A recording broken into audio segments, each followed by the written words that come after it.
જળ છે. ઇન્દ્રિય જ્ઞાનનો ઉઘાડ જે છે, આને જોઈને ભ્રાંતિ છે. આને જોઈને હું જાણું છું એવી એને ભ્રાંતિ થાય છે.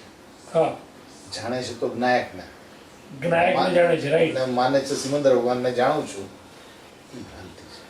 કરેક્ટ. એ ભ્રાંતિ કેમ તૂટે? ભ્રાંતિ કેમ તૂટે? રાઈટ. તો એમ કે ખરેખર બીજાને જાણનારું બીજું છે એમ કરીને લક્ષ્ય એનું ત્યાંથી હટી જાય.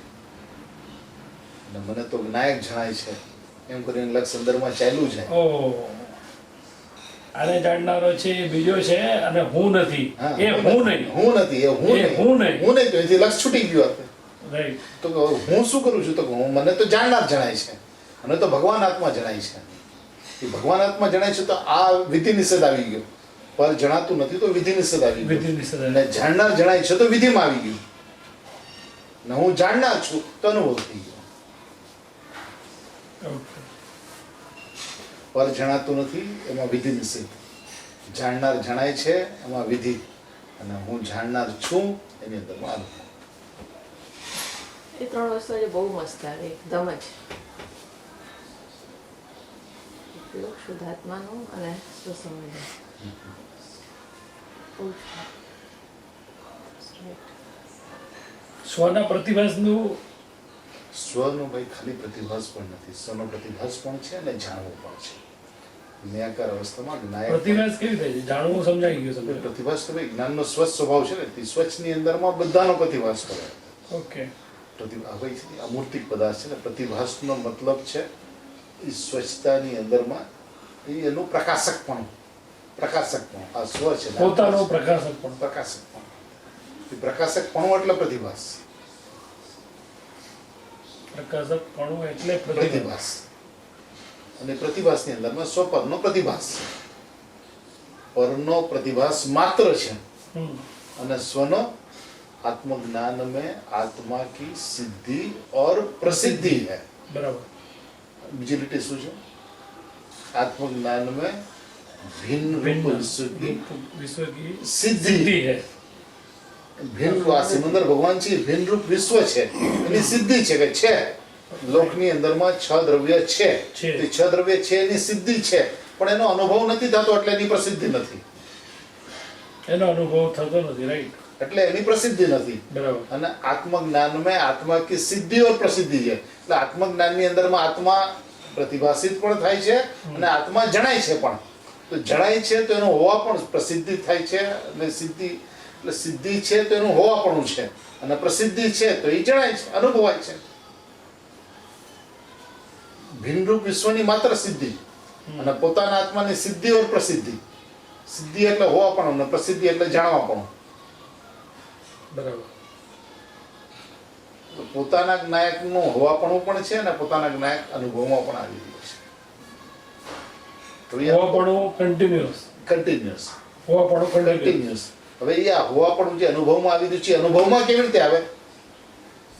તો કે જ્ઞાન પણ પોતે, જ્ઞેય પણ પોતે, જ્ઞાતા પણ પોતે, એવું અભેદ સમજાતા એ અનુભવમાં આવે છે. જ્યાં સુધી જ્ઞાન જ્ઞેય એવો ભેદ સમજાય છે કે જ્ઞાન જાણનાર અને જ્ઞાયક મારું જ્ઞેય એવો ભેદ સમજાય છે, ત્યાં સુધી અનુભૂતિ નથી થતી. પોતે જ જ્ઞાન અને પોતે જ જ્ઞેય ને પોતે જ જ્ઞાતા એવું અભેદ સમજાતા અનુભૂતિ થાય છે. બરાબર. જ્ઞાન જ્ઞેય અભેદ है. आत्मज्ञान ही बस ज्ञान, आत्मज्ञान ही बस ज्ञेय. પોતે જ આત્મજ્ઞાન જ જ્ઞાન છે ને આત્મજ્ઞાન જ જ્ઞેય છે. એ અભેદ છે, જ્ઞાતા અભેદ છે. આ જણાતું નથી તો આ જણાતું નથી, તો આ જ્ઞાન નથી જાણતું તો કોણ જાણે છે? જાણે છે ઇન્દ્રિય જ્ઞાન. એટલે એને ચર્ચાનો વિષય બનાવ્યા સિવાય એને એ છે ને લક્ષ નથી છૂટી જાય છે ભાઈ. લક્ષ અત્યાર સુધી એનો લક્ષ એમાં રહેતું હતું કે મને આ જણાય છે, જણાય છે, જણાય છે, જણાતું. હવે નથી જણાતું, નથી જણાતું, નથી જણાતું, નથી જણાતું. નથી જણાતો. રાઈટ. તો એનો નિષેધ આવે છે. હું એને જાણું છું, એનો નિષેધ આવે છે. તો પછી એને કોણ જાણે છે? પછી આ બધું એને જાણનારો છે, તું ચિંતા કરો. ઇન્દ્રિય જ્ઞાન છે એને જાણનાર.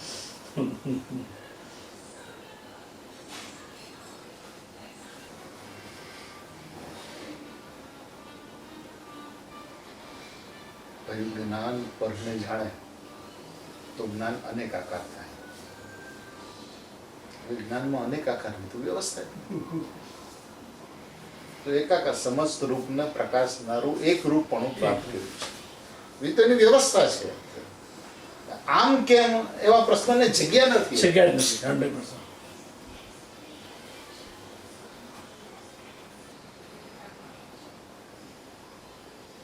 આમ જોવા જઈએ તો બીજી બધી ગાથાઓ બી તમે બધું બહુ ભરેલું જ હશે ને એકદમ ફૂલ એવું જ છે. તમે જે ગાથા જે ખોલો એની અંદર ફૂલ ફ્લેજ એટલે એમને અંદરથી એક ગાથા કે બે ગાથા જે લખ્યો એટલે એની અંદર બધું પરિપૂર્ણ હોય એટલું જ લખાઈ જાય. એકદમ જે સમય જે વિષય હોય એ વિષયની વાત આવી ગઈ.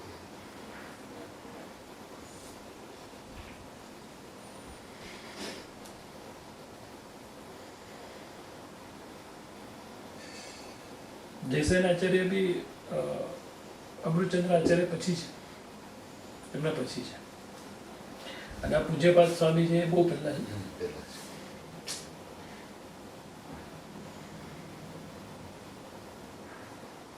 અને આ પાંચ પરમાગમ કે છે એ તો ખાલી અમૃતચંદ્ર આચાર્યનું જે છે એટલું. કુંકુનાચાર્ય અરે કુંકુંદ આચાર્યના જે છે એટલું. એમાંથી 4 ની ટીકા અમૃતચંદ્રાચાર્ય દેવ કરી 4ની. અને નિયમ સારની ટીકા પદ્મપ્રબંધારી દેવ કરી. અચ્છા ઓકે. નિયમ સારની પદ્મપ્રબંધારી દેવ ભાવિ તીર્થંકર છે.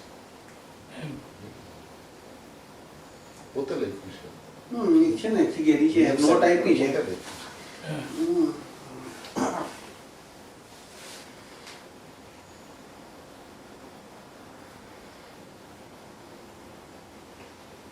એ બી બહુ વર્ષ પછી છે. હમ. કુંકુદ આચાર્ય ભગવાન પછી. ના ઘણો ખરો છે. ઓકે. ભાવિતરાજ. એવી એને નિયમ સારની ટીકા કરી. એક જ. જયસેન આચાર્ય દેવ સમયસાર અને પ્રવચન સાર બંનેની ટીકા કરી. બરાબર. અમૃતચંદ્ર આચાર્ય દેવે સમયસાર પ્રવચન સાર પંચસ્તિકાય અને અષ્ટભાવ 4 ની ટીકા કરી. પંચસ્તિકાયમાં શું છે એટલે પાંચ અસ્તિકાય. એટલે લાલુભાઈનું બી આવે તો એમાં બી ઘણી વખત એ ટાંક આપે છે કે જઈને જોઈ લો પંચસ્તિકાયમાં આમ છે. 5 અસ્તિકાય. અસ્થિનો પ્રકાર જેવો છે. 5 અસ્તિકાય છે. 5 અસ્તિકાય કેમ છે, કેવી રીતે છે, એનું આખું વર્ણન પંચસ્તિકાય.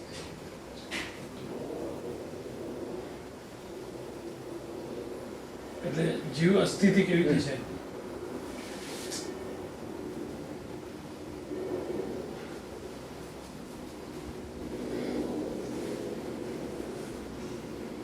અને 320 બી ગુરુદેવ પેલો આંખ અગ્નિ કરતી ની એ દ્રષ્ટાંતથી ચાલુ કરે છે ને. આપે છે. એટલે આ સિમિલર છે. આ અગ્નિ લાકડાના આકારે થાય છે. હા બરાબર છે. એટલે વાત તો 320મી ગાથાની વિષય જે છે ને એની અંદરનો ભાઈ શું છે કે એક શુદ્ધ ભાવ. એટલે એની અંદરમાં જ્ઞાનના માધ્યમથી શરૂઆત કરી છે. કેમ કે જ્ઞાન જે છે એ અગ્નિને જાણે પણ અગ્નિને કરે નહીં. રાઈટ. તો ત્યાં શું છે ભાઈ, અગ્નિને કરે નહીં એટલું સિદ્ધ કરવા માટે જાણે એટલી વાત ઊભી રહી છે. જાણે કરે નહીં પણ જાણે એટલી વાત ઊભી રાખી છે. અચ્છા. છઠ્ઠી ગાથાની અંદરમાં કરે નહીં ને જાણે નહીં